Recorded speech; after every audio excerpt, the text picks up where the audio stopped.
todos y todas los asistentes.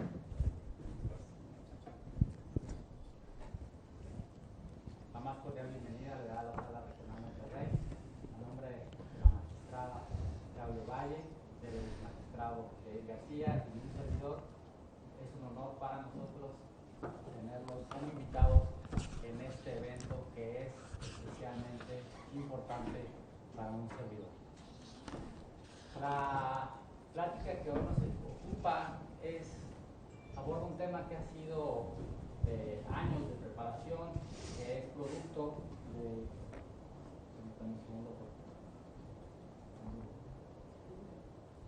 Sí. Perdón, sí, mucho mejor, ¿verdad? La plática que hoy nos ocupa no es producto. Raramente me gusta hablar de negativo, pero creo que esta es una ocasión muy propicia, muy importante para hacer énfasis en lo que no es, para después decir lo que sí es. La plática que hoy nos ocupa, sí, es una plática de especial trascendencia y de especial interés, porque no es una plática, por eso decía que ahí vamos a hablar un poco de lo que no es una plática que se haya preparado en algunos días, no es una plática que haya sido producto de la elaboración de un trabajo de investigación breve, de un artículo.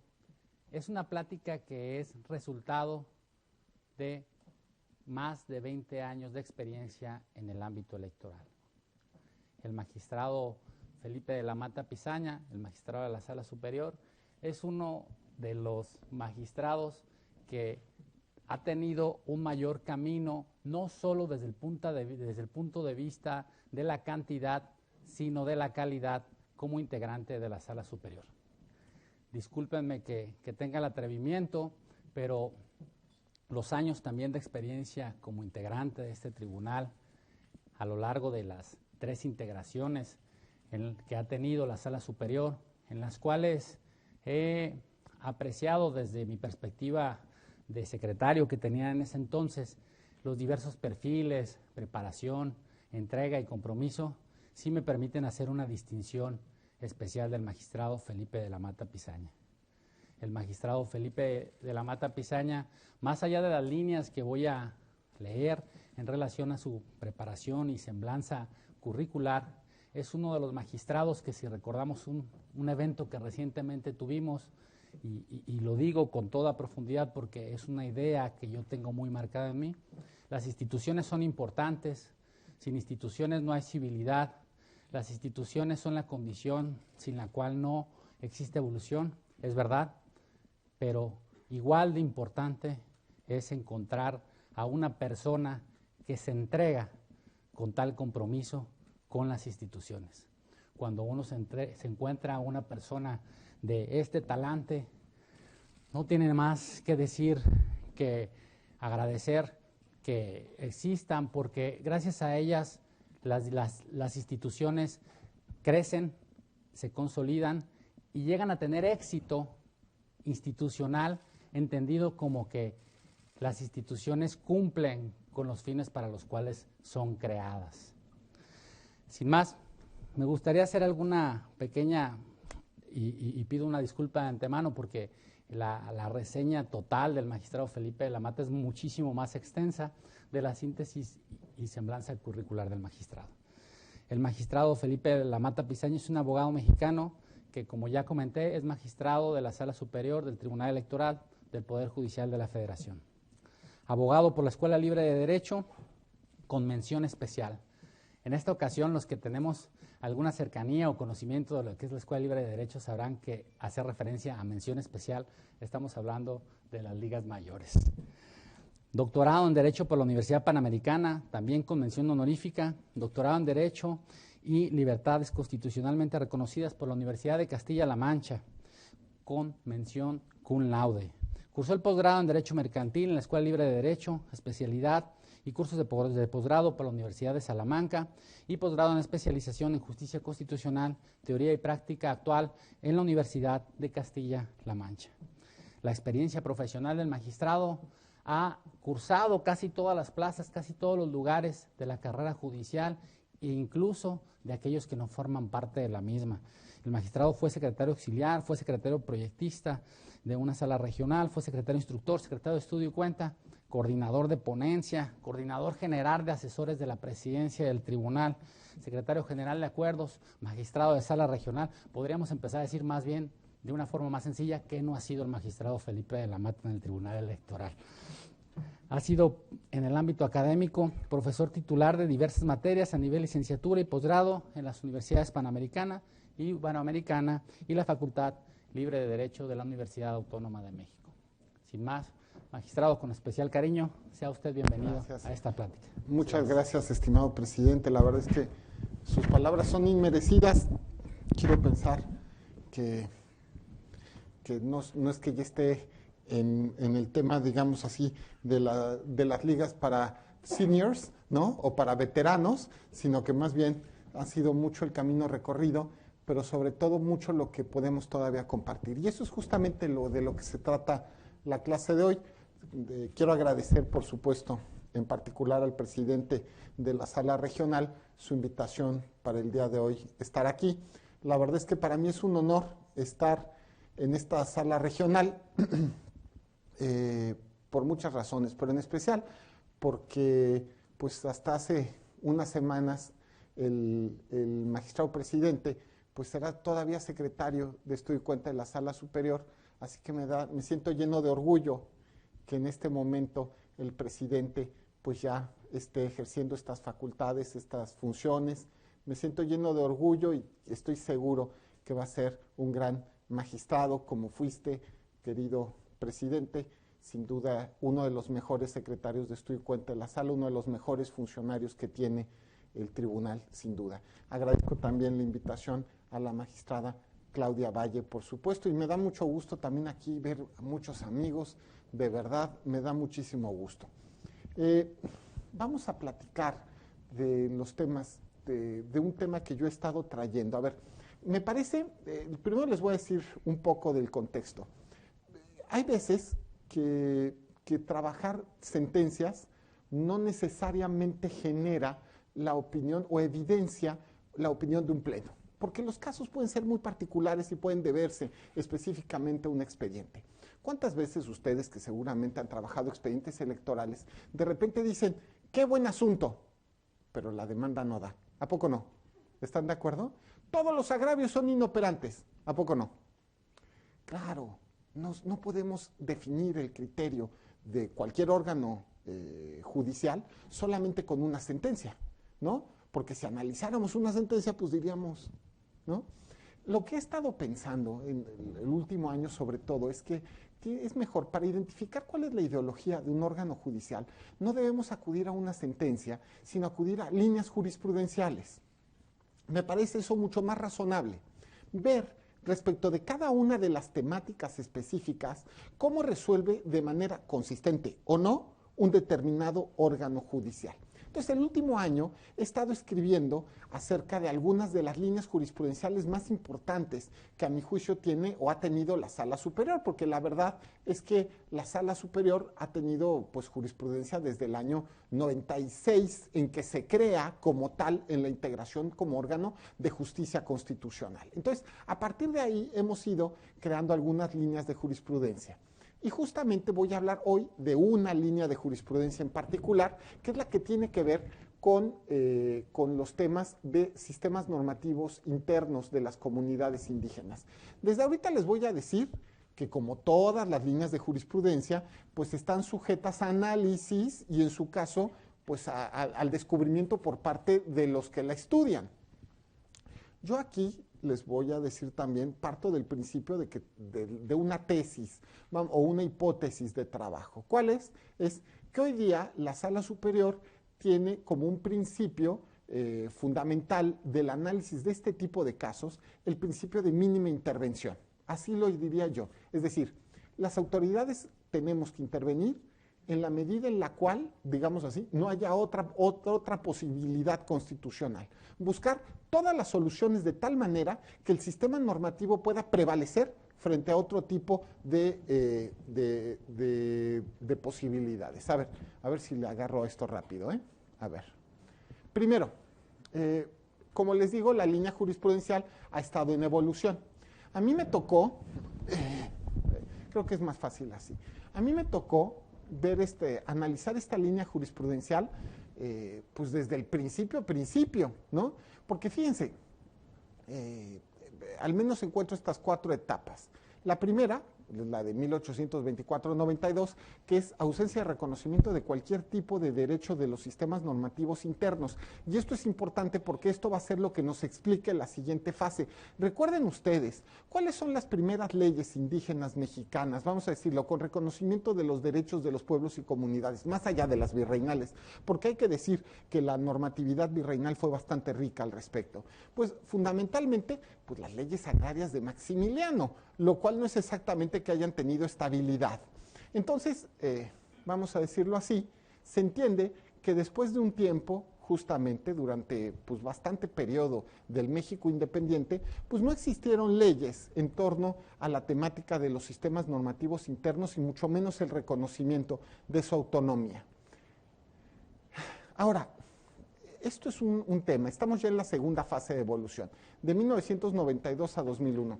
Yo, si alguien quiere sacar fotos, les recomiendo que no lo haga. Voy a subir este prezi a mis redes sociales y desde ahí lo pueden ver. Entonces, solamente aprecien el contexto, el contenido.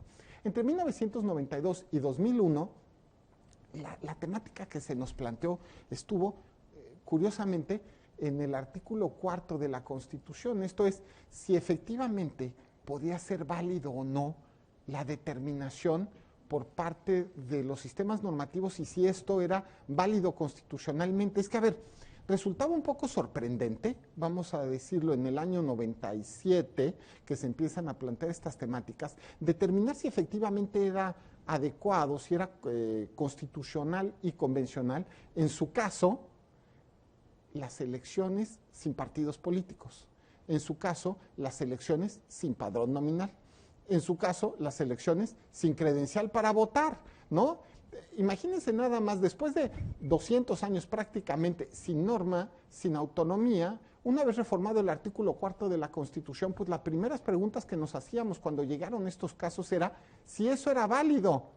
Fíjense cómo en unos pocos años ha cambiado todo diametralmente. En este primer asunto, que fue el de Tlacolulita, que es un asunto histórico que les recomiendo que lo lean, porque de verdad resuelve estas problemáticas. Sí es válida la autonomía de los pueblos y comunidades indígenas, sí puede haber cierta flexibilidad, pero fíjense lo que les estoy contando. Inclusive se determinó que era válido el voto, vamos a decirlo así, que no fuera secreto, porque en los pueblos y comunidades indígenas muchas veces se vota simple y sencillamente levantando la mano o a través del método de pizarrón, que es que vas, te paras y apuntas tu voto, o vas, te paras, dices cuál es tu voto y alguien lo apunta, ¿no? En fin. Ahora, me parece también que a partir de que el contenido de la autonomía de los sistemas de los pueblos y comunidades indígenas deja de estar en el artículo 4 de la Constitución y se llega al artículo 2 de la Constitución, me parece justamente que entra un tercer momento de la jurisprudencia electoral. Y es justamente, por cierto que lo veo bastante prolongado, es justamente una en el cual pues, se da un pleno reconocimiento a la autonomía indígena y esto se analiza además en el contexto de derechos humanos, es decir, el reconocimiento a todas estas garantías. Miren, hay varios casos justamente en los que empezaban a analizarse estas cuestiones, pero había ciertos elementos comunes en cada uno de los casos que se iban viendo. La primera cuestión que me llama la atención, este asunto de Santiago Llaveo, que yo pienso que también es de esos asuntos históricos, justamente el tema era en el cual se determina claramente que no se puede excluir de la votación a parte de la comunidad y que se tiene en su caso que anular la elección si esto se lleva a cabo. A ver, esto es importante, porque recuerden que muchos pueblos y comunidades indígenas pues se encuentran, no son uniformes, no son solamente una ciudad, estos se encuentran en poblaciones rurales, donde por un lado se encuentra, vamos a decirlo, la cabecera, y por el otro lado existen pues agencias municipales. Y cuando, me acuerdo mucho de un caso que ahorita vamos a hablar, que me acuerdo que cuando yo era secretario general de acuerdos, nos llegaba el cumplimiento y no terminaban de cumplir. Y otra vez, tienen que votar todo el mundo. Decía, ¿por qué no dejan los de la cabecera votar a los de la agencia? No los dejaban votar. Y otra vez se ordenaba que dejaban y no cumplían, ¿no? Y un día tuve la suerte de ir a hacer unas diligencias a Oaxaca y justamente pasé por el poblado. Después era un poblado en la Sierra Mije, pasamos varias horas para llegar. Y justamente en el camino me dicen, pues por aquí está tal. Y dije, qué interesante. Oiga, ¿y por qué está el tema? Y entonces me dice, le voy a decir por qué. Aquí está la comunidad, muy interesante. ¿Ve esta barranca? Sí. ¿Cuánto tiempo se hace para cruzar del otro lado? 8 horas en mula, porque no hay otra forma de cruzar. Del otro lado está la agencia municipal. Los intereses de un poblado y de otro son radicalmente distintos. Entonces la pregunta es, fíjense ustedes, y esa es la problemática fundamental, si las sentencias de la sala al obligar a la universalidad del sufragio estaban siendo razonables en los términos de la realidad de un pueblo determinado. ¿Me doy a entender? Bien, en el caso de Santiago Llaveo, y sería un principio de la jurisprudencia electoral mexicana, se parte del principio de que efectivamente la universalidad del sufragio es indispensable y que de otra manera no puede haber elección válida, lo cual, por otro lado, desde una visión occidental, pues pareciera muy claro, ¿no? Ahorita vamos a platicar cómo ha evolucionado el concepto. Sin duda otro asunto histórico que fue el de Tanetze de Zaragoza, ¿no? En el cual presentaron una hojita, era una hojita nada más, en la cual decían prácticamente no han habido elecciones en tantos años.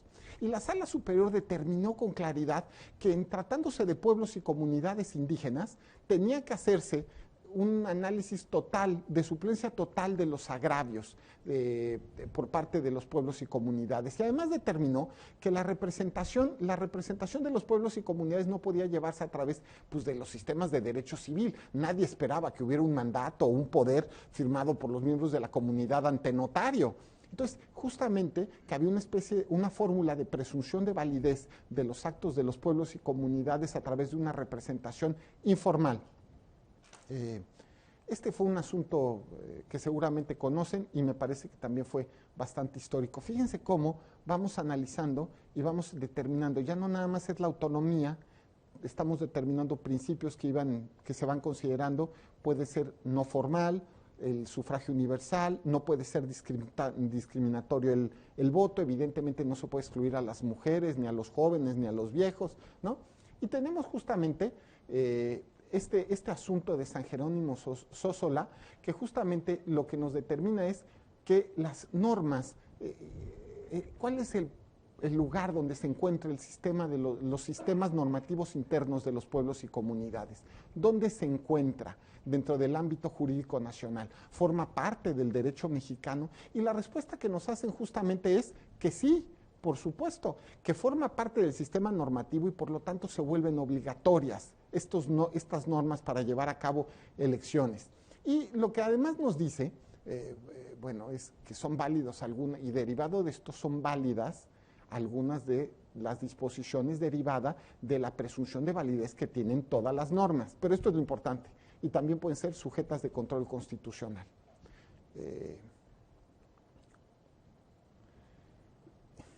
El asunto de Cherán también abrió grandes expectativas y cambió la forma de analizar, me parece, el sistema normativo interno. Fíjense, aquí la cuestión fundamental era si una entidad, un pueblo o comunidad, como en el caso de Cherán en Michoacán, que se encontraba ante un régimen de elección por partidos políticos, podía cambiar a sistema normativo interno, digamos, de forma abrupta. Y lo que hizo la sala fue justamente decir que sí, que será viable, que tenía que someterse en su caso a consulta. Recuerden el principio que está en el convenio 169 de la OIT, que establece que que los pueblos y comunidades indígenas tienen que ser consultados respecto a si efectivamente, vamos a decirlo así, cualquier acto o resolución que puede, resultar molesto o que puede afectar su vida comunitaria. La sala entonces obligó justamente a llevar a cabo la consulta y en su caso modificar el régimen electivo.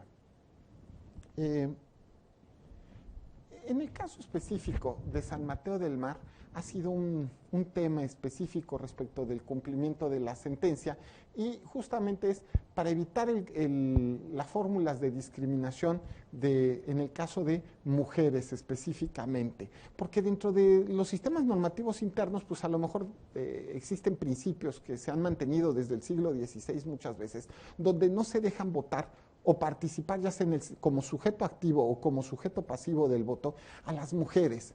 Y aquí lo que se ha determinado justamente es que no puede haber fórmulas de discriminación y al contrario, que inclusive pueden anularse las elecciones, no solamente si no votan las mujeres, sino inclusive si no pueden ser votadas. Y creo que ese fue justamente el paso fundamental en este caso. Y justamente esto se vio concretizado en el caso de San Bartolo Coyotepec, donde inclusive se anula la elección porque no permitían la participación de mujeres dentro de los miembros regidores de la comunidad correspondiente. Bueno, si ustedes se dan cuenta, perdón, creo que aquí ya agarré, ese es, vamos. Si ustedes se dan cuenta, pues estamos hablando de una línea jurisprudencial bastante sólida. Para mí, bastante interesante, por cierto, pero además bastante sólida. Pareciera que hay como principios generales que establecen con claridad que el sistema normativo interno de los pueblos y comunidades es válido, que es válido, tiene vigencia. Los pueblos y comunidades tienen fórmulas de autodeterminación específica. Inclusive esta jurisprudencia es anterior a la reforma al artículo 2 de la Constitución, viene desde el artículo 4 de la Constitución. También deriva, vamos a decirlo, es una línea sólida que deriva del análisis contextual. Sin embargo, me parece que a partir del año 2016 puede establecerse un nuevo principio de mínima intervención que podríamos, podríamos contextualizar en un principio más grande que es el principio de máxima interculturalidad. Esto es, me parece que la posición de la Sala Superior y de las salas regionales ha sido justamente de ampliar la tutela de los derechos de autodeterminación de los pueblos y comunidades indígenas. Y esto ha estado específicamente en tres vertientes. La principal, que es el principio de mínima intervención, la ponderación del sufragio universal y la representatividad indígena del sistema de partidos. Hasta 2016, los casos indígenas se restringían al sistema normativo de los pueblos y comunidades. Y ahora se ha dado un paso adicional, ya que también se ha ampliado el sistema de partidos a el sistema normativo interno. Bueno, justamente el principio de mínima intervención, lo explicaba hace unos momentos, implica que las autoridades electorales ajenas a la comunidad tienen que intervenir solamente en el caso que no tengan otra viabilidad constitucional cada una de sus actuaciones. Y justamente se tiene una visión de un debido respeto a la diversidad cultural. A ver, y bueno, tenemos algunos conflictos en que justamente, que están aquí relevantes, justamente, que son algunos que podrán ustedes revisar con un poco más de claridad, pero que en los que se ha determinado que debe analizarse cada uno de los casos con una perspectiva de género, inclusive intercultural. Algunos de los casos que se han presentado,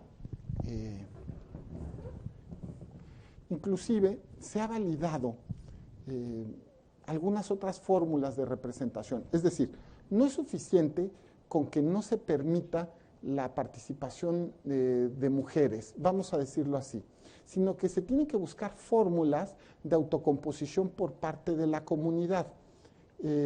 Esto es, me acuerdo de uno de los casos que se encuentran aquí, en lo cual la comunidad lo que determinó fue que iban a permitir la participación de mujeres por una elección específicamente en una regiduría de género. Así lo denominaron, regiduría de género. La pregunta es, ¿sería válido en un principio la regiduría de género? ¿Es suficiente la regiduría de género? No sé, pues pareciera que no. ¿Están de acuerdo? Porque si de 20 hay una sola regiduría para mujeres, pues pareciera que no tenemos no es una solución satisfactoria. Pero la pregunta es, ¿y bajo la fórmula occidental vamos a intervenir en la comunidad y vamos a anular la elección?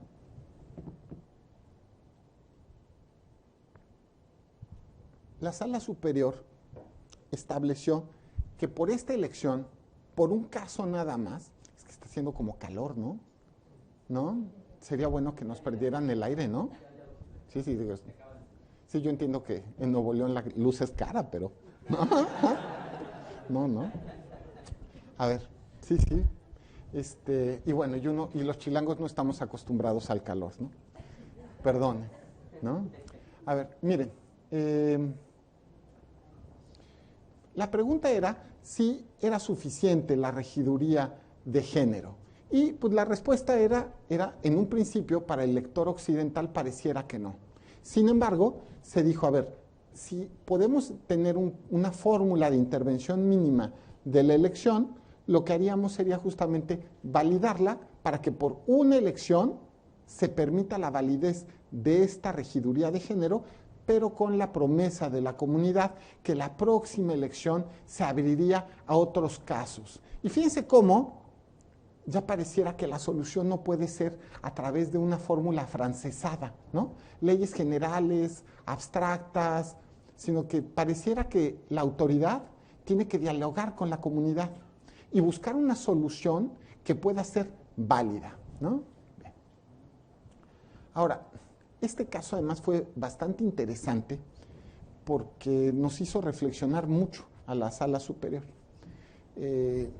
Específicamente, la temática era si era válida la figura del administrador municipal. ¿Qué era el administrador municipal? Era un encargado de las funciones del cabildo que después de un conflicto se declaraba nula en su caso la elección y entraba un administrador. Pero teníamos el fenómeno de que había muchísimos casos de problemáticas comunitarias en los cuales se determinaba que había un administrador. Entonces lo que hizo la Sala Superior fue establecer, el administrador muchas veces era una persona ajena a la comunidad. Se determinaba un funcionario, pues que podía ser del gobierno central. Lo que la Sala Superior determinó es que este tipo de casos del administrador tenía que ser primero a través de una figura de administración colectiva, es decir, más de una persona, pero lo más importante, que fueran miembros de la comunidad, que no fueran personas extrañas a la misma. Bueno, por supuesto, este asunto fue bastante interesante, o al menos así me lo pareció, porque el tema de los tequitlatos, que era una figura solamente de un municipio, específicamente de San Dionisio Ocotepec, restricciones al voto activo habíamos visto en varios casos: votar o no mujeres, votar o no mayores de edad, es decir, había algunas normas, por ejemplo, de que votaran mayores de 25 años o que no votaran mayores de 60. Pero lo interesante de este caso es que era una circunstancia en la cual lo que se restringía era el voto pasivo, es decir, que se podía votar solamente a las personas que pasaran el sistema de selección establecido por una institución comunitaria llamada el tequitlato. Lo que hacía el tequitlato era pues ver quiénes eran los interesados en participar, y solo podían concurrir a la votación de la comunidad aquellas personas que eran palomeadas, vamos a decirlo, por los miembros del tequitlato. Y además era todavía más interesante porque además eran votaciones por distrito, entonces eran 4 diferentes tequitlatos. Pero esto nos hizo preguntarnos si podía haber restricciones al voto pasivo por razón del conocimiento de los miembros de la comunidad. Recuerden, son comunidades pequeñas en las cuales no se sabe, todas las personas se conocen entre sí. Esta persona la conocemos desde hace años, ha hecho el tequio, sabemos que es una persona con tales características, y la pregunta que hacemos es si es válido o no, en su caso, que se le restringe el voto pasivo. La Sala Superior, después de analizar convencionalmente el caso, determinó que era válida la función de los tequitlatos y que era válido también muchas gracias, qué amable. Y que era válido también las restricciones al voto pasivo. Bueno, evidentemente este caso también fue interesante porque se refería a una oficialía que se creaba en el estado de Oaxaca.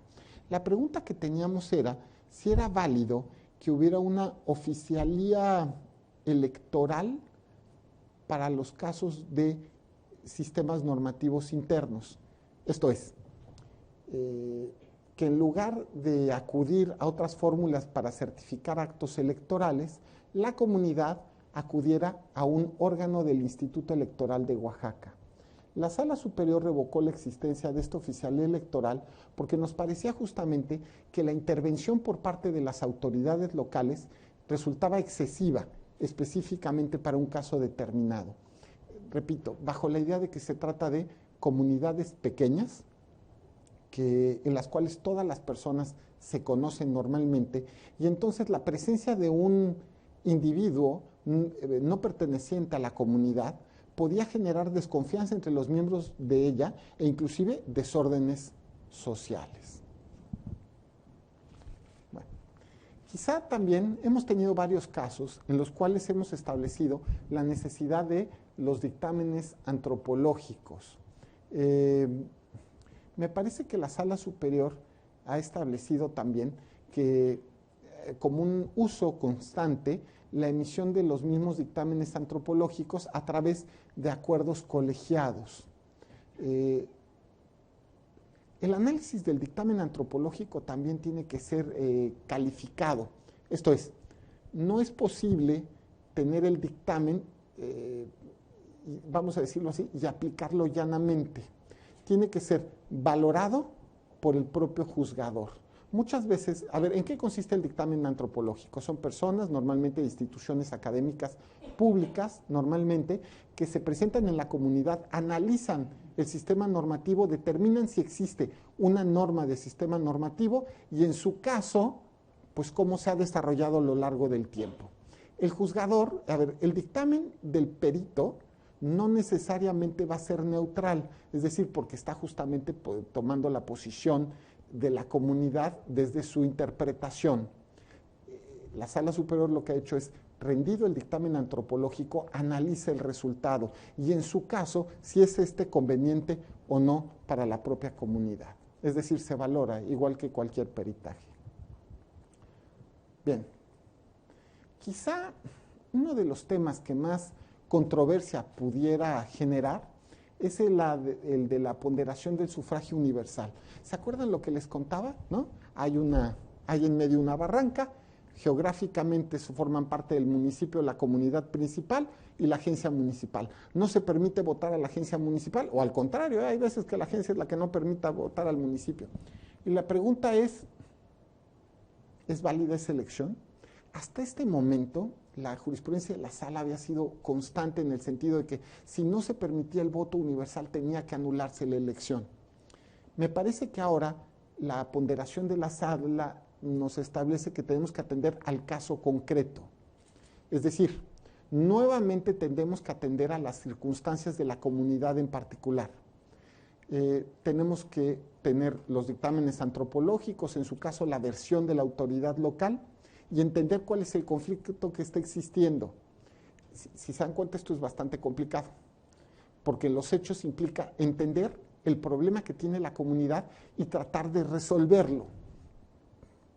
La Sala Superior, en ese contexto, ha ponderado casos en los cuales, si bien ha habido una violación al voto universal, hay compromisos por parte de la autoridad, de la comunidad, para en futuras elecciones evitar, vamos a decirlo, ese tipo de cuestiones y mejorarlas. A ver, y van a decir, a lo mejor desde una perspectiva original empezarían las dudas, ¿no? ¿Y es esto razonable? ¿No? Es lógico, por ejemplo, que una elección específica donde no pudo votar, por ejemplo, la agencia municipal o al revés, la comunidad, sea válida. Pues a ver, alguien diría, no, desde una perspectiva occidental, pues tenemos que anular. Pero lo que demostró la etapa anterior de la jurisprudencia es que lo que pasaba era que no se cumplían las sentencias, ¿no? ¿Por qué? Porque en el momento que armabas la elección universal, o había muertos, que eso pasa mucho en las comunidades rurales, o simple y sencillamente, de verdad, hacías 3 llamados al voto hasta que pasaban los 3 años, afortunadamente. Entonces, la solución parecía, o parece que es más razonable, buscando una fórmula que evite el conflicto en la comunidad.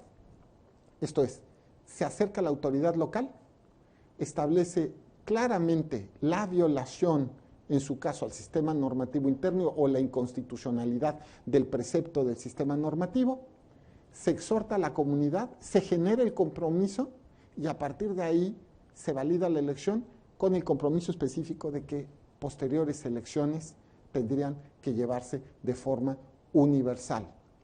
Inclusive, lo que sí también tenemos, digamos, ya los dos tipos de precedentes. Un grupo de precedentes que valida algunas elecciones que se encuentran sujetas a este régimen, pero también un segundo tipo de precedentes que me parece también se vuelven bastante importantes, que es, y en aquellos casos en los que se ha incumplido el compromiso previo, se anula la elección, ¿no? Ahora sí que, como dicen, podemos tolerar una, pero no 2, ¿no? Vamos a decirlo así. Y justamente esto implicado que se tenga que analizar con perspectiva intercultural, pues cada uno de los casos. No existe una solución general, no se puede dar, pero esto también golpea un poco la lógica, pues en la que nos han enseñado en las escuelas de derecho, ¿no? La ley es obligatoria, general y abstracta. Y aquí pareciera que más bien tenemos que analizar el sistema normativo interno de la comunidad, analizarlo desde una perspectiva intercultural y buscar la mejor fórmula de solución del conflicto, no solamente del expediente, no solamente de la elección, del conflicto. Y bueno, justamente, pues aquí tenemos la mención a este criterio que se encuentra en los criterios de jurisprudencia, que aquí se encuentran y que llaman a una perspectiva intercultural y que me parece generan el principio de máxima interculturalidad. Ahora, quizá también lo más innovador de este periodo, este proceso de la línea de jurisprudencia, es la fórmula de representatividad indígena en el sistema de partidos. Es decir, la Sala Superior no solo se ha quedado en un principio de máxima interculturalidad, de principio de mínima intervención, sino que ahora también ha afectado el sistema de partidos, incorporando elementos de los sistemas normativos o elementos indígenas. A ver, si ustedes recuerdan, bueno, a ver, evidentemente las personas indígenas tienen derecho, el ejercicio de sus derechos políticos no se restringen a la comunidad. Y me parece que sino también a las elecciones en su conjunto. Y la Sala Superior estableció, y me parece que no ha habido un suficiente análisis del caso, 13 distritos, vamos a simplificar el concepto, 13 distritos indígenas, es decir, estableció que 13 distritos federales tenían que ser exclusivamente para candidatos indígenas. Y además, primero puso que 13 distritos federales eran exclusivamente para candidatos indígenas, aquellos que tuvieran más del 60% de la población indígena, primer elemento.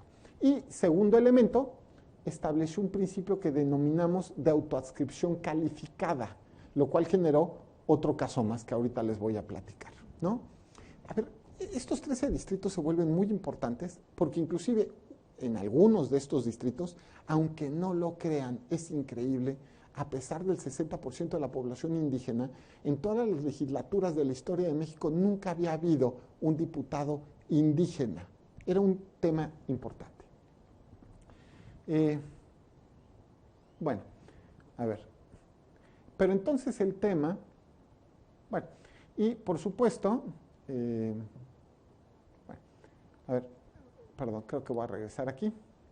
Por supuesto que esto ya también ha sido aplicado a algunas legislaturas locales donde se ha establecido la obligación de que exista una diputaciones locales, digamos, reservadas a candidatos indígenas y también ayuntamientos, lo cual es bastante interesante, y regidurías específicas. Ahora, el principio de autoadscripción calificada que se estableció en la jurisprudencia de la Sala generó algunos precedentes que resultan importantes. ¿Cómo analizar?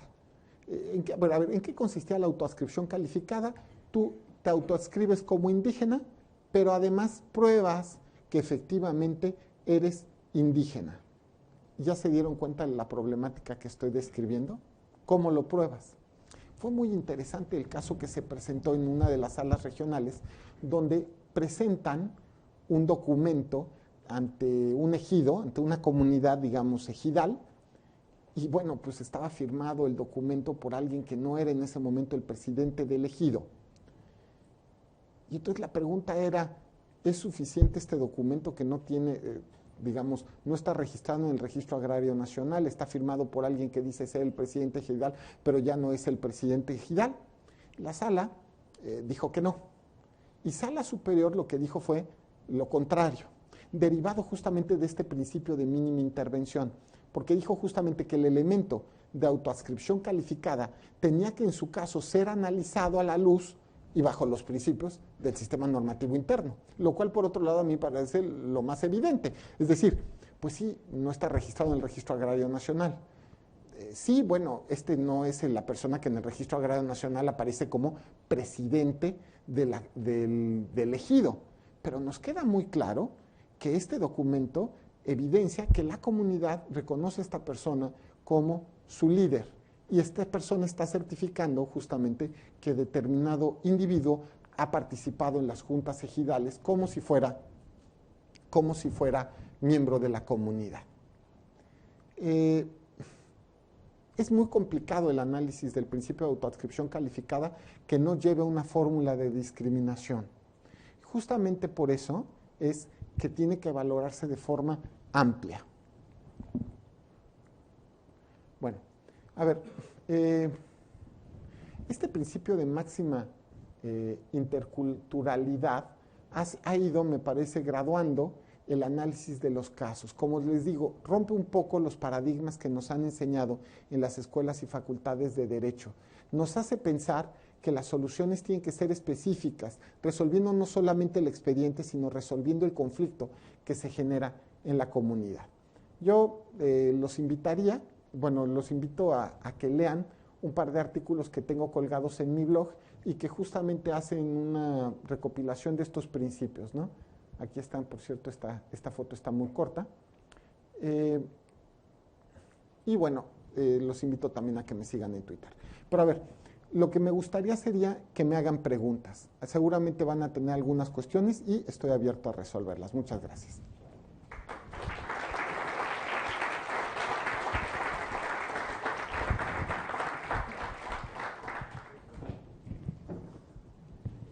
Muchísimas gracias al doctor. Partícipes de las experiencias que ha adquirido a lo largo de todos estos años, que no son las que en una sesión de preguntas y respuestas el magistrado es especialmente elocuente para dar contestación a algunas de ellas. Yo me incluyo entre los que quisiera hacer alguna al final, si se me permite. Gracias.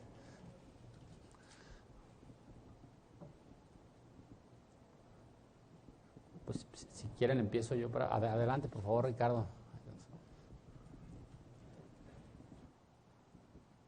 Buenas tardes, magistrado.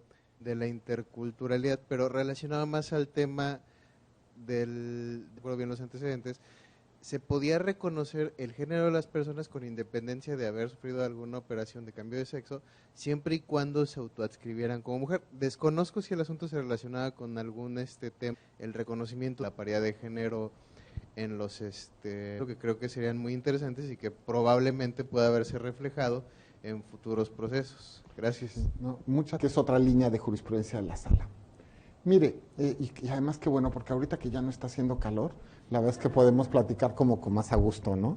Creo que por eso me apuré tanto en la primera debate.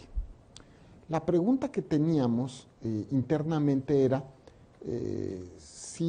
la pregunta en genérico, ahorita le cuento el caso, es si para efectos de la paridad, ¿no?, o de hombres, ya que genitalmente eran hombres. Solicitan su registro como candidatas en diversos municipios de Oaxaca, y lo que pasa es que la autoridad rechaza el registro en principio, derivado justamente del tema de paridad, ¿no? Es decir, porque las identifica como varones. Entonces la pregunta era si estas debían o no computarse del lado de mujeres. Fue un tema de verdad novedoso que le correspondió resolver al magistrado José Luis Vargas, nos lo presenta a análisis a cargo de la Sala Superior y estableció un par de cosas que me parece nunca se habían resuelto en México. La primera es, las mujeres transexuales deben ser tomadas en cuenta como lo que son fundamentalmente, jurídicamente, mujeres, y por lo tanto deben analizarse o contarse desde el punto de vista del grupo de mujeres. Pero aquí viene un problema adicional. Bueno, y en su caso, ¿cómo se puede probar la circunstancia de ser mujer transexual? Porque el tema era que en este caso específico muchas de las mujeres transexuales se identificaron como tales después de que les fue negado el registro.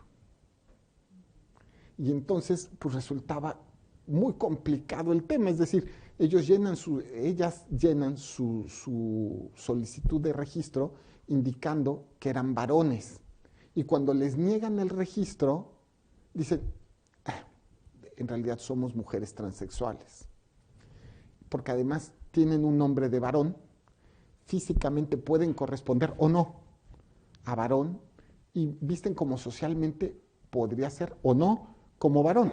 ¿Ya se dan cuenta? Tenemos un problema respecto de la temporalidad, respecto de la identificación y en su caso, de la validez de la identificación. La Sala Superior lo que determinó fue, por mayoría, porque esto no se determinó por unanimidad, pero lo estableció, es que el principio de prueba que el principio para identificar a una mujer transexual era tan simple como la autoadscripción por parte de la mujer. Autoadscripción simple. ¿A partir de cuándo? De que ella se autoidentifica. Sin embargo, esto implica que no importa que ella no haya hecho su modificación del acta del registro civil, no importa que esta mujer no haya tampoco establecido algún tipo de testimonial, porque recordemos que los grupos, digamos, el colectivo LGBT y más, pues se encuentra sujeto a una presión social como nadie y muchas veces a peligro. Entonces, lo que como coloquialmente se dice, salir del closet muchas veces implica un peligro real para la persona que se encuentra en esa situación. Entonces, solamente su salida, vamos a decirlo, pública, pues no puede ser limitada en el tiempo ni perder sus efectos. Sin embargo, sí tiene que haber una cierta congruencia entre los actos electorales. Entonces, la Sala Superior lo que dijo fue, estableció el principio, 1, las mujeres trans deben ser analizadas desde el punto de vista de la paridad mujer. 2, es suficiente con la autoadscripción simple. Y aquí viene el tema, en el caso concreto se dijo, sin embargo, tiene que haber congruencia en la voluntad. Entonces, serán calificadas como mujeres trans aquellas desde un inicio se identificaron como mujer trans. Y me parece que 2 o 3 se encontraban en ese supuesto. De las 17, solo 2 o 3. Entonces, eso fue lo que se estableció. Me parece que fue un caso fundamental también para identificar los derechos del colectivo LGBTI+, ¿no? Muchísimas gracias.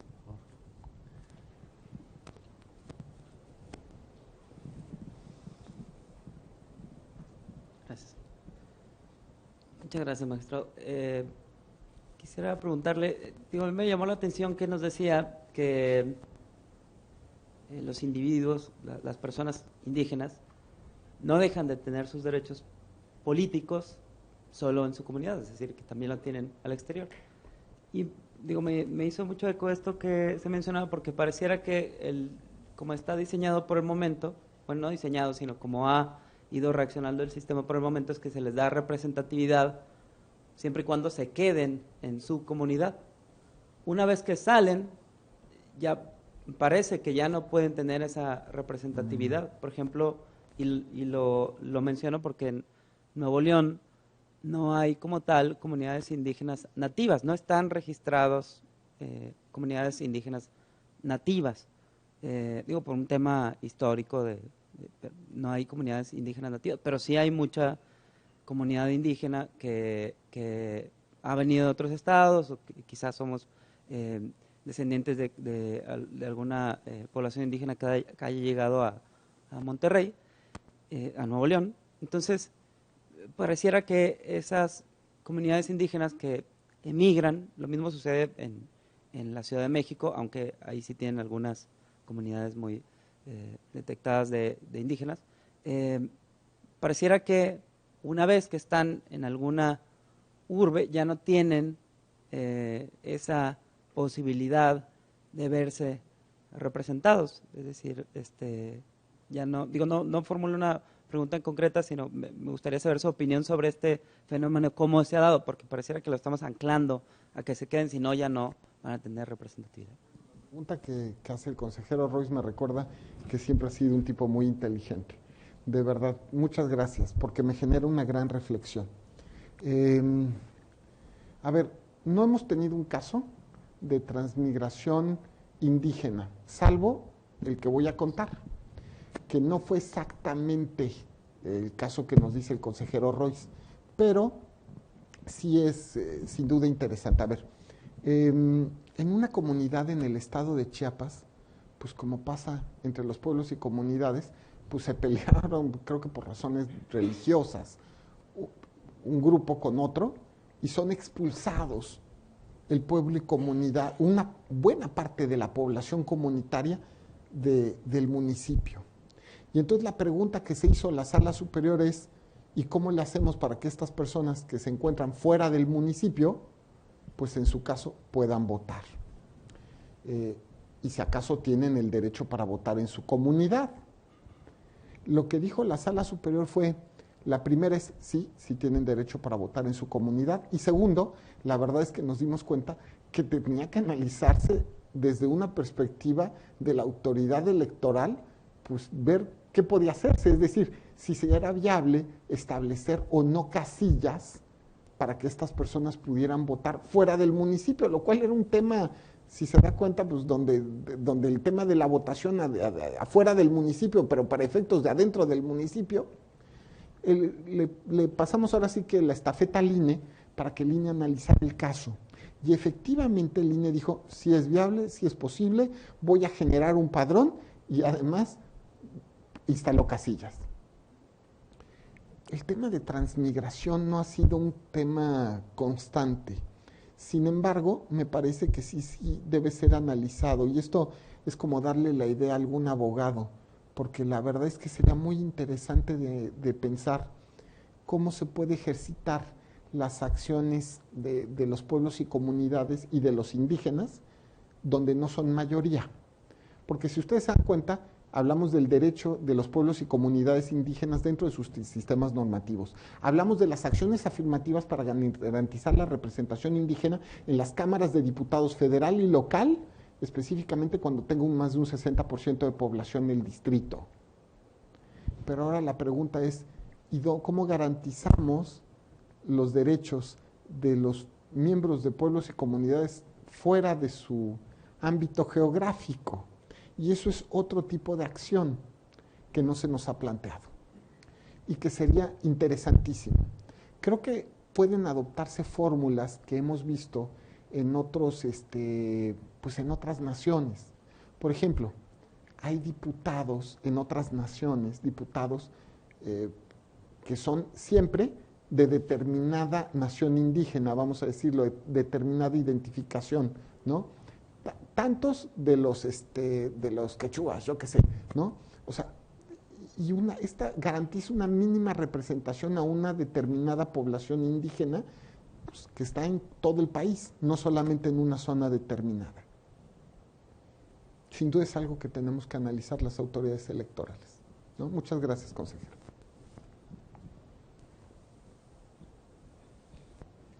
Muchas gracias, magistrado presidente. Pues un gran gusto, magistrado Felipe Lamata, que esté aquí en Nuevo León. Puedo dar un testimonio pues de su grandísima carrera como jurista, como juzgador, pero sobre todo como ser humano. Y yo quisiera preguntarle, es muy interesante esta exposición por cuanto a esta construcción de esta línea jurisprudencial que se ha ido desarrollando en base a los sistemas normativos indígenas. Y recuerdo muy bien el caso de San Pedro Mártir, en el que pues me llamó mucho la atención, recuerdo, que los estudios antropológicos ciertamente abonaron en gran medida pues para entender justamente las entrañas de esa historia de estas comunidades, para poder que ustedes, magistrados, entendieran cuál era ese tema de la manera en que estas autoridades se constituían, y sobre todo en el tema de género, en el que, pues digamos, desde un pensamiento occidental, como bien lo manifestó, que yo coincido en esta, pues, construcción que hemos, pues, bueno, la autoridad electoral ha ido como que abandonando esa idea de imposición de un pensamiento mexicanizado occidental, de un sistema electoral, digamos, construido por los mexicanos y no propiamente por las comunidades indígenas. Y mi pregunta es, ciertamente se estableció en ese caso esta regiduría de género, mas sin embargo, de lo que yo recuerdo de ese análisis, de esos estudios, se establecía que las mismas mujeres otorgaban a los hombres la posibilidad de representarlos. Es decir, como que estaba justificado el hecho de que hubiese que las mujeres no estuvieran representadas, porque ellas mismas otorgaban a los hombres esa representatividad, esa posibilidad de representación. Y mi pregunta aquí sería, ¿cuál sería su opinión sobre si esta línea jurisprudencial está buscando conciliar este pensamiento mexicano occidental con los sistemas normativos indígenas, o cuál sería el objetivo? Doctor, la verdad es que me da mucho gusto saludarlo. De verdad que encontrar tantas caras conocidas me hace recordar pues, que ya tengo muchos amigos en Nuevo León, de verdad. Mire, hubo un caso que no sé por qué no lo metí en la presi, lo tengo que meter, que fue el del fraccionamiento El Rosario en Oaxaca.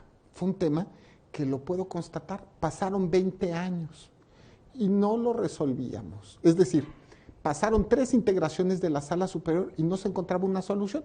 ¿Por qué? Pues justamente, a ver, les voy a ir contando los hechos. No recuerdo ahorita el nombre del municipio al que pertenece el fraccionamiento El Rosario, pero se encuentra, es una unidad habitacional importante. Sí, puede ser, sí. No recuerdo la verdad, pero lo interesante es que es un fraccionamiento con unas 20,000 personas, vamos a decirlo así. Construyeron un conjunto habitacional para 22,000 personas dentro de un municipio indígena que se ha llevado lecciones de sistemas normativos pues hace solo 500 años. Entonces la pregunta que se hizo es, ¿qué hacemos?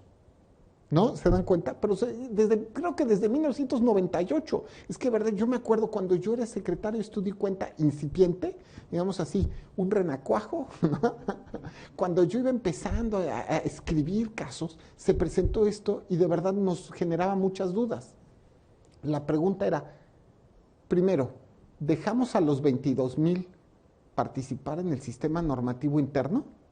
Pues van a destrozar el derecho de la comunidad y los derechos de la comunidad, porque la comunidad es histórica, pues no sé, 2,000, 3,000 personas. Entonces, la gran mayoría de la comunidad es, vamos a decirlo así, occidental. Entonces, era destrozar el sistema normativo interno de la comunidad. Por el otro lado, cambiamos el sistema normativo interno y pasamos al de partidos. No, bueno, eso era asesinar la tradición jurídica de la comunidad histórica. No hubo una solución adecuada, pienso, durante los 20 años que yo vi el expediente, pero me tocó resolverlo cuando llegamos a sala superior, ahora sí como magistrado. me parece que la solución que tomó la autoridad local, y me parece que pasó por la sala regional validándola, fue por demás interesante, porque lo que hacen fue decir, bueno, a ver, tenemos un caso en el cual los sistemas normativos internos están en choque con los derechos de la comunidad, voy a decir la palabra occidental, porque ahorita no se me ocurre otro nombre, ¿de acuerdo? Porque además, fíjense, a ver, lo que decían los de la comunidad occidental es, nosotros pagamos nuestro predial y no nos ponen ni una callecita, ¿no? Nosotros pagamos los derechos de agua y no tenemos ni agua, ¿no? Y es porque digamos, el municipio no se preocupa por nosotros y no gestiona nuestros problemas. ¿Por qué? Pues porque solo lo eligen a través del sistema normativo interno.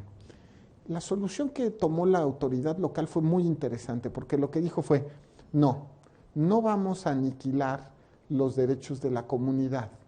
Lo que vamos a permitir es que haya, por lo pronto, una regiduría, digamos, que forme parte del sistema normativo interno de las regidurías, pero una regiduría que sea la voz por parte del fraccionamiento del Rosario. Entonces, los miembros del fraccionamiento del Rosario eligen un representante, que es regidor dentro de, digamos, el ayuntamiento correspondiente.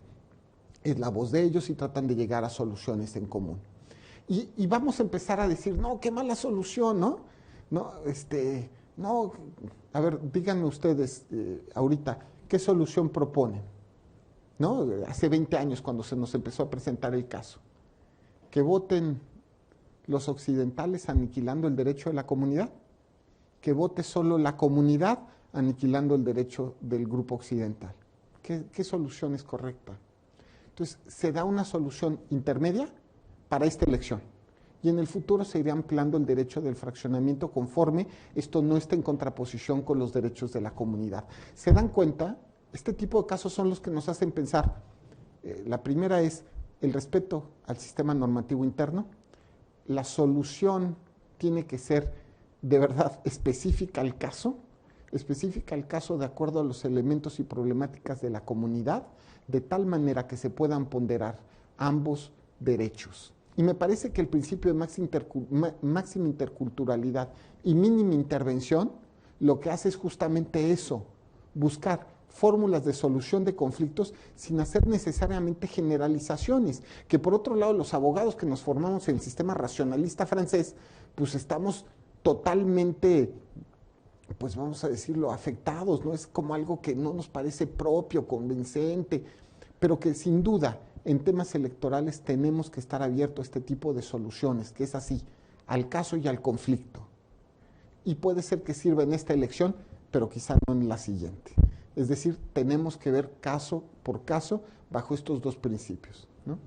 Y obligaciones del juzgador, porque es claramente una obligación para el juzgador analizar y resolver conforme al principio de máxima interculturalidad y principio de mínima intervención, ¿no? Muchas gracias.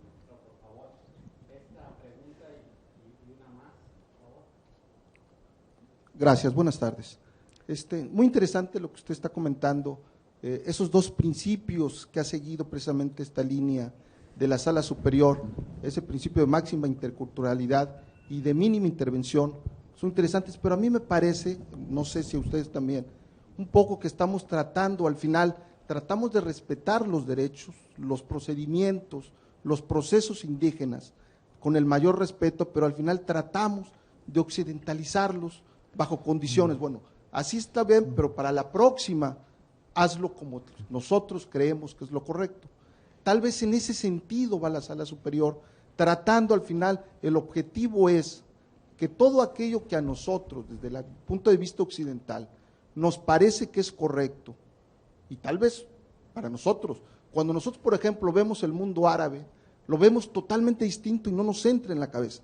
Pero no podemos comprender lo feliz que tal vez ellos puedan ser dentro de ese sistema. No estaremos nosotros cerrando en eso precisamente, tratando de atraerlos al sistema occidental. No sé si así vaya el sentido de la Sala Superior. Mire, gracias. No sabe qué buena pregunta me está haciendo, porque me hace una reflexión fundamental. Si estuviéramos haciendo eso estaríamos equivocados. Me parece que justamente esta línea de jurisprudencia lo que pretende es, en la medida que los principios constitucionales lo permiten, porque también es verdad que hay algunos elementos que tienen que respetarse, punto. Puede ser ahorita, en la siguiente, de alguna manera, de otra, a través de una fórmula común general. Hay un mínimo básico, mínimo. Pero justamente esta línea de jurisprudencia busca lo opuesto. Busca que el juzgador se ponga desde la perspectiva intercultural y trate de no imponer a los pueblos y comunidades indígenas una solución, salvo cuando resulta totalmente imposible encontrar otra fórmula.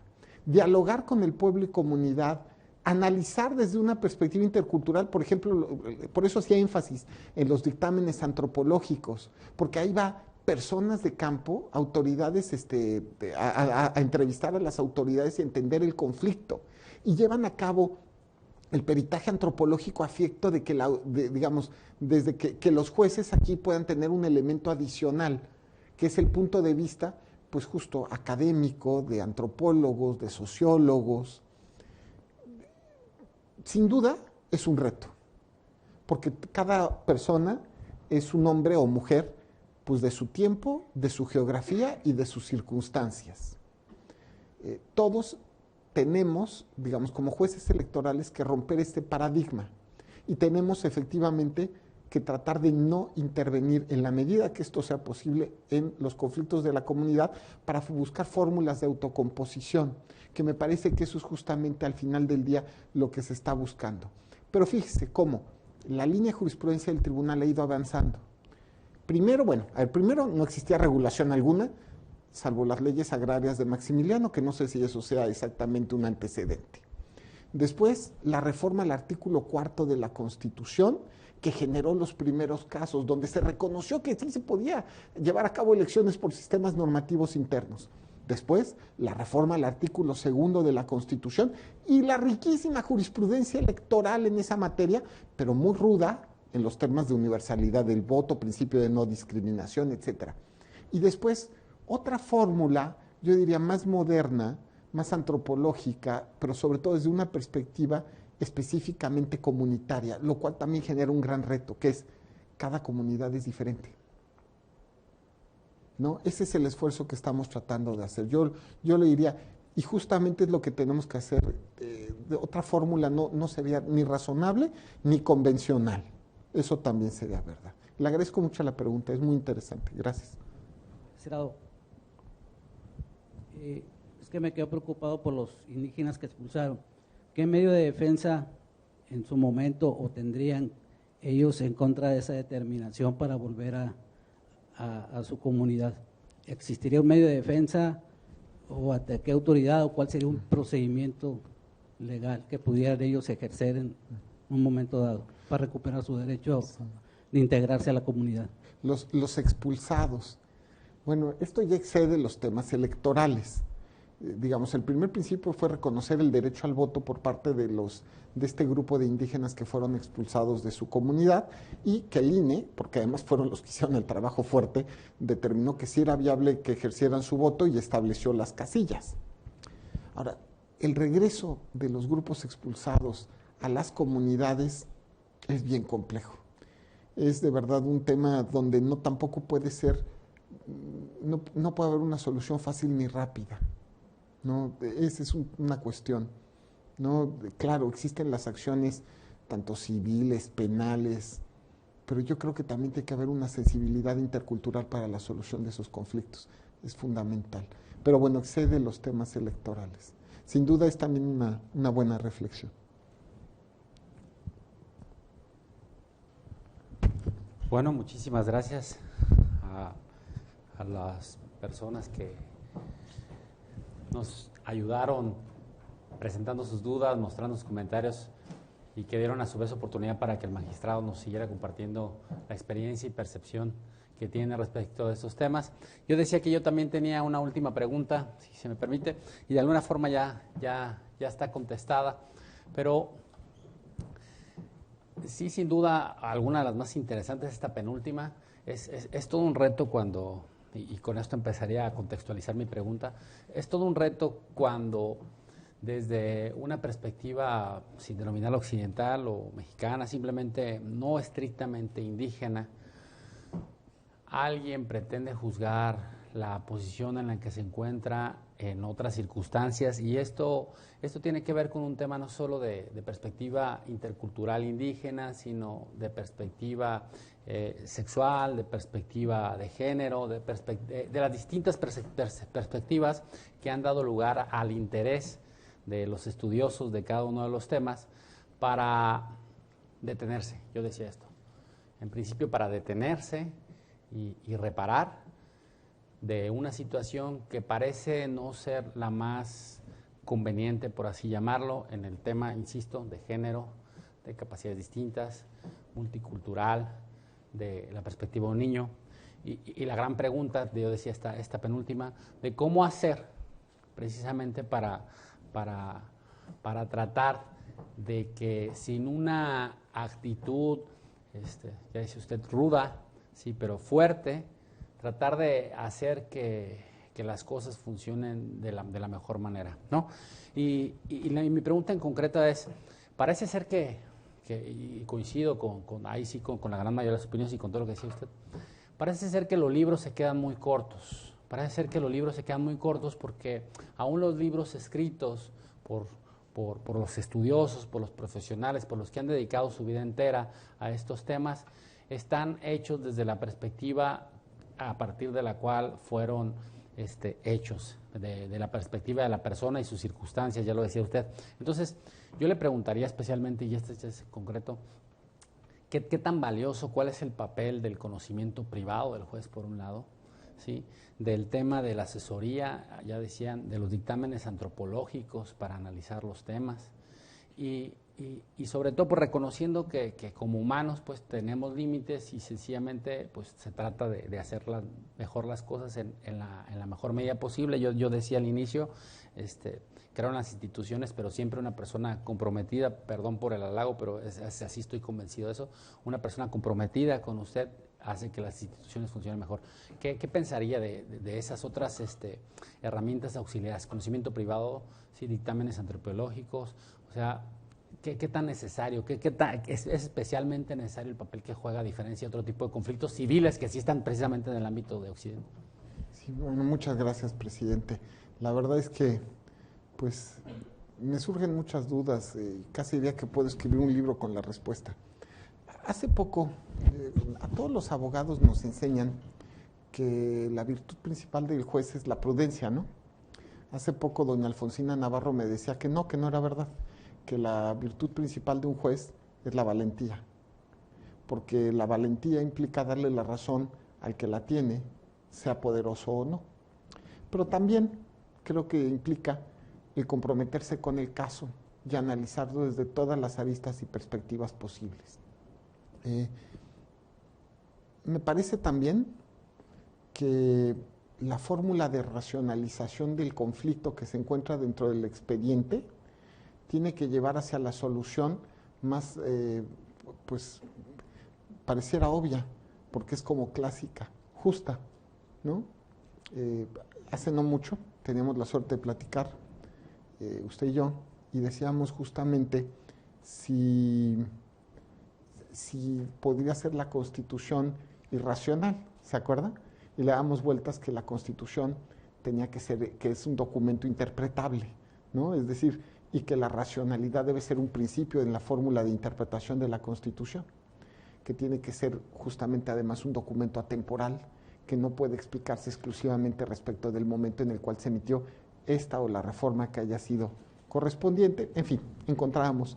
Me parece entonces que justamente el gran reto que tiene el juez es respecto del expediente, analizarlo con todas las posibilidades y, me parece lo evidente, tratar de resolverlo de forma justa, sin generar mayor daño ni perjuicio alguno en el caso concreto. Y esto me recuerda a lo que decían justamente los romanos, ¿se acuerda? No dañar a nadie, ¿no? Dar a cada quien lo suyo. Pero lo más importante, analizando prudentemente el caso dentro del marco constitucional y convencional.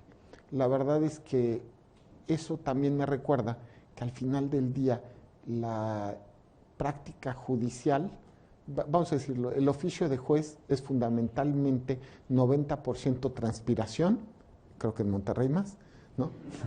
Y 10% inspiración, análisis de casos. Es así. Y formación de la prudencia a través del criterio formado en el análisis del expediente. Por eso también me parece, pero eso ya no me lo he preguntado, pero lo voy a decir, que la mecánica vamos a decirlo, que la mecánica de enseñanza del derecho, todos lo hemos visto, los que trabajamos de abogados, está equivocada. Es decir, fórmulas de racionalización son simplificadoras. Es más bien a través de casos y de expedientes. Por eso justamente es que ahora estoy más bien haciendo conferencias con líneas de jurisprudencia, porque me parece mucho más real hablar de las líneas de jurisprudencia que simplemente de las normas, ¿no? Es un poco, me imagino, lo que quería que respondiera, ¿verdad, presidente? Sí, muchas gracias.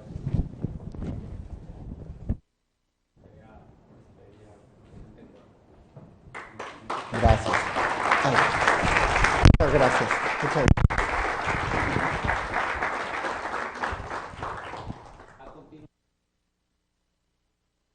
Pediría de favor a mi compañera, la cual estimo mucho, la magistrada Claudia Valle, que nos hiciera favor de entregarle un reconocimiento que hemos preparado para nuestro ponente. Por favor, magistrada. Muchas gracias. Previo a entregar la constancia, solo decir lo que tal vez pensamos quienes estamos en esta parte. Hay muchas conferencias, pero pocas tan enriquecedoras, tan deleitables.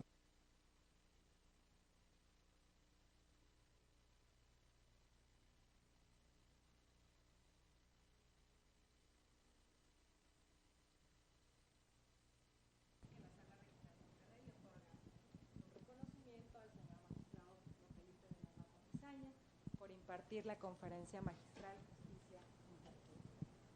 Muchísimas gracias, doctor, por la oportunidad de escucharle, por la oportunidad de tenerlo aquí y de aprender todas y todos juntos. Gracias.